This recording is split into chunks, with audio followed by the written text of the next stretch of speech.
All right, guys. So now that we have done a lesson on stress and anxiety, we're going to go over coping strategies for stress and anxiety. So first, we're going to review stress and anxiety. So stress, as we talked about, is the body's reaction to any change that requires an adjustment or response. The body reacts to these changes with physical, mental, and emotional responses. Stress is a normal part of life.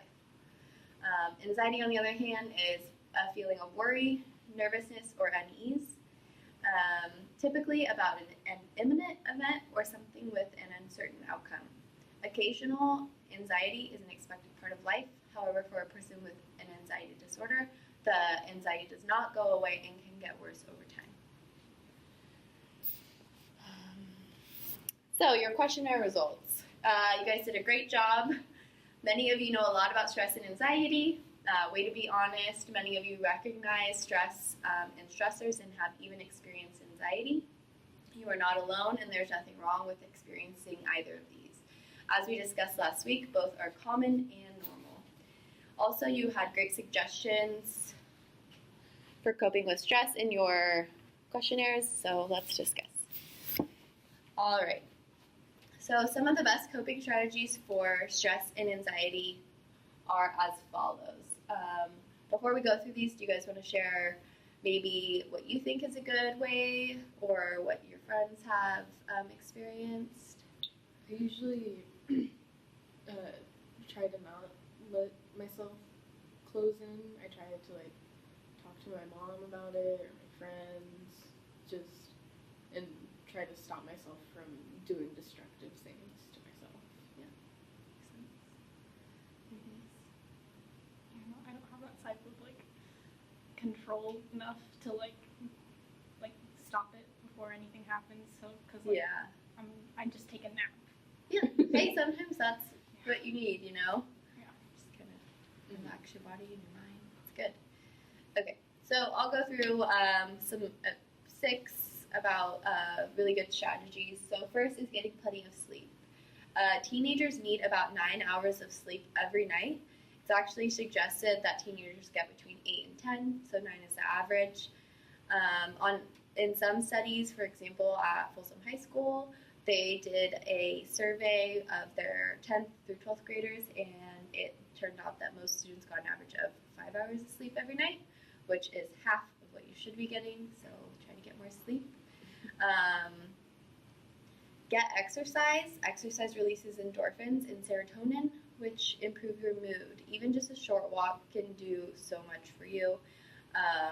Just walking around the block, walking for 10 minutes, doing a couple jumping jacks, jumping some rope, something like that. Eating a healthy diet and drinking plenty of water is also a great way to help.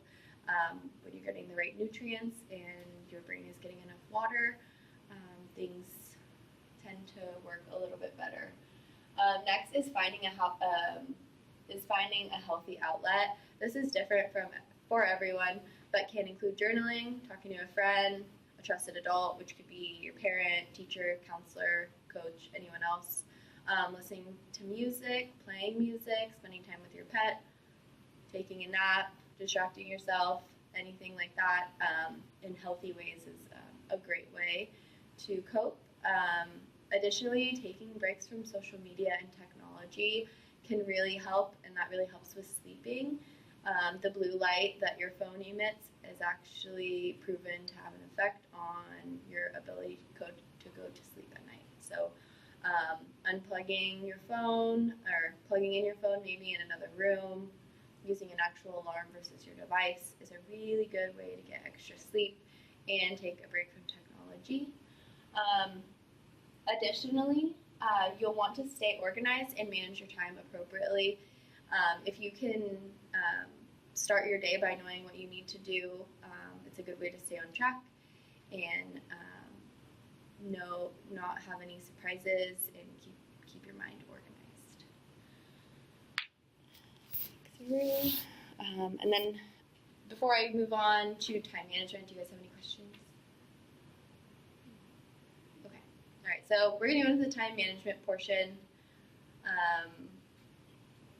So Your time is your greatest resource, and when used effectively, it allows you to focus better, to stay organized, and to manage your workload better. It is important to remember that no student has more time than another. That's why good time management can make all the difference in achieving your goals. Like they said, like everyone says, we have the same hour of days as Beyonce, so.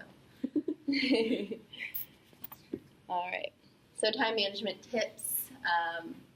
Make to-do lists every day. Put the most important first and have realistic expectations. Also keep in mind when you're coming to realistic expectations, there should be no more than 7 things on a to-do list per day. So you can't do everything. You only have 24 hours and you need to sleep for 10 of those. So know that it's okay to say no. Prioritize and know that you can tell your friends you can't make a movie night or tell your boss that you can't pick up a last minute shift. We all feel like we have to do things for others, be there for others, but you really can't pour from an empty glass. So you have to take care of yourself first and make sure that you're doing what you need to do before kind of doing other stuff that you weren't planning to. Keep your work with you. There may be spare moments in the day where you may be able to finish an assignment or brainstorm for an essay.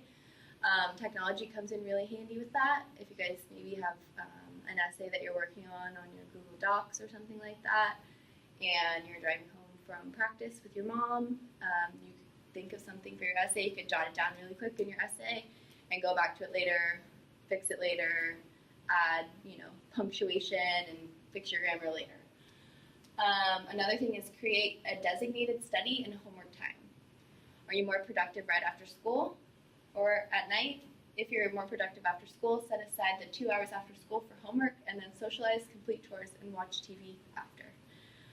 That can really help just make sure you get stuff done, out of the way, and then you don't have to stress about it for the rest of the evening. Like I said before, get a good night's sleep and eat a healthy diet. Like I said above, you can't pour from an empty cup, so make sure you're taking care of yourself to get things done. Make sure you budget your time and follow it, and don't forget to be realistic with your time. Do you guys have any questions? All right, so with the time management worksheets in front of you,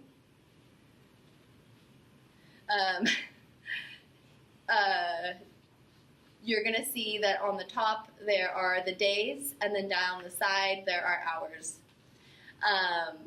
First, what you're going to want to do when you fill out a time management form is identify obligated time, which includes school, hours at work, sports practice, time it takes you to travel to and from school, work, or sports, times to eat and times to sleep, etc., taking showers, waking up, that kind of thing.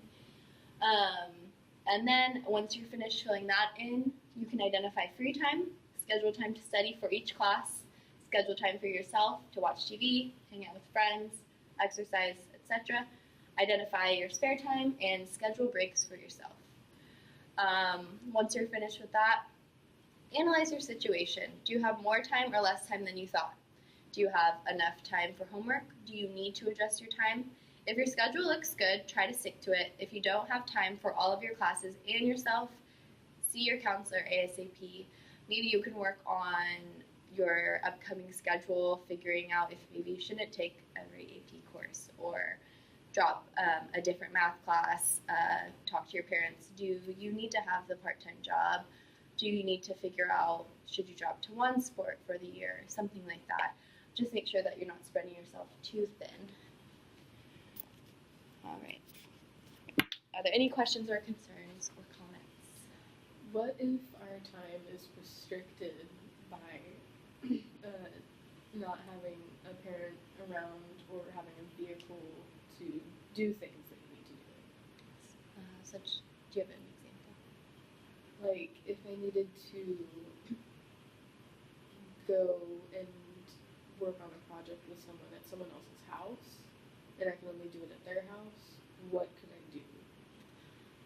I would say your best option is to communicate, probably with your parent and with maybe your classmates, people that you're working with. Make it clear to your parents that you need to be at this thing. It's just as important as if you were going to school, you're working on a project, that kind of thing. You could always ask if maybe that friend could pick you up, that parent could pick you up, other family members, that kind of thing. And then you can also always communicate with your classmates too, that maybe you can only meet once a week on this project, and maybe you guys should put everything on Google Docs, and you can work on it remotely from home. You guys can call each other, something like that. Does that kind of help? Mm-hmm. Anything else, guys? All right. So hold on to your time management sheets and see your counselor for any further help when it comes to managing your time effectively, dealing with stress, anxiety that you think might be too much for you to handle. Don't forget that you can always talk to them, your teachers, your parents, and your friends.